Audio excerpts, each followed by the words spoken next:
Tennessee Titans cut Malcolm Butler today, and I, for one, am not mad at it. Let's talk Titans.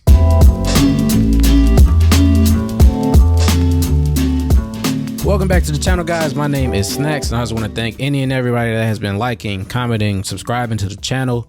We're almost at 300 subscribers. I still think that is wild. We're going to try to keep it going. And let's just get into the topic today. Jon Robinson and the Tennessee Titans cut Malcolm Butler, saving about $10 million in cap space, which is exactly what we needed right now. Now, I'm not going to sit here and say that I'm not going to miss Malcolm Butler, because I will. He was a solid cornerback for the last 3 years, but I'm not going to also sit here and say that he was this amazing cornerback that we just absolutely need, that we're going to be nothing without. That's not the case. Yes, Malcolm Butler had a very solid year last year. Don't get me wrong, but I feel like those numbers were slightly inflated. We got absolutely torched by every quarterback last season. Our secondary was terrible. So yes, if you're a cornerback and you're getting thrown on for the whole game, you're going to have a crazy amount of tackles because you're always getting the ball thrown on you. You got to stop the wide receiver eventually. So yes, he had 100 balls. So yes, he had 100 tackles or something like that last season, but that says something. Like, he was getting torched on a consistent basis last year. Again, don't just look at the stats, all right? Watch the games and realize Malcolm Butler has played very average these last 3 seasons. So paying that man what we were about to pay him next season just didn't make sense. So clearly, Jon Robinson chose Adoree Jackson over Malcolm Butler. Our secondary is still looking very scary. Scary in a bad way, because I don't know who the hell we're going to put out there next season. Right now, we have Adoree, Fulton. We just re-signed Breon Borders. So I'm assuming we're either going to look in the free agent market or we're looking to draft somebody.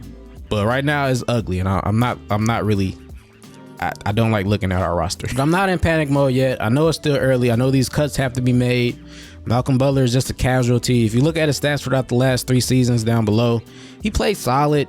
Again, he gave us what we needed. He didn't do anything out of the ordinary. The last 2 seasons before last year, they were terrible for the most part. I remember fans like saying, get him out of here. Like, why are we paying this guy? So I'm not about to sit here and just act like we're about to completely miss Malcolm Butler. I thank him for what he did while he was here, but because we need that bread. We need the 10 million. We just do. I want to say we're just slowly going more and more under the cap. We're getting the money that we need for the free agency when it opens up. I still don't know where we're about to go or what Jon Robinson is about to do, but this is a step in the right direction.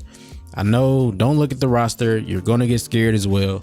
Give it some time. It's still early. This is just a domino effect. This piece had to move for this piece to move.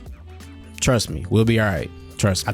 Honestly, I think the next domino piece to move out of that secondary is Vaccaro. I don't think Vaccaro is going to be back next season.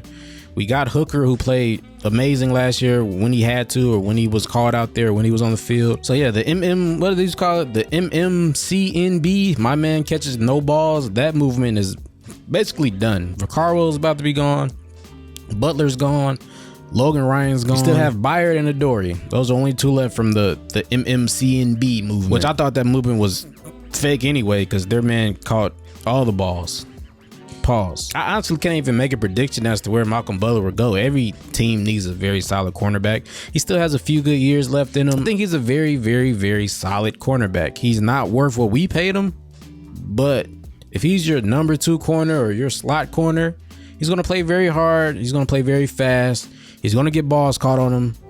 He's going to make some plays. He might get some interceptions. He might do some dumb things. If I was a team out there looking for a cornerback, I look at Malcolm Butler. I wouldn't, pay him again what we paid him the last couple of years, but a $6-7 million contract for 2-3 years from Malcolm Butler is very decent and what he probably deserves. But he's no longer in Nashville. Let me know what you guys think down below in the comments below about Malcolm Butler being gone. How do you think that will affect next season? What are your predictions as to where he will go? And until next time, I'll catch you guys. Let's talk Titans.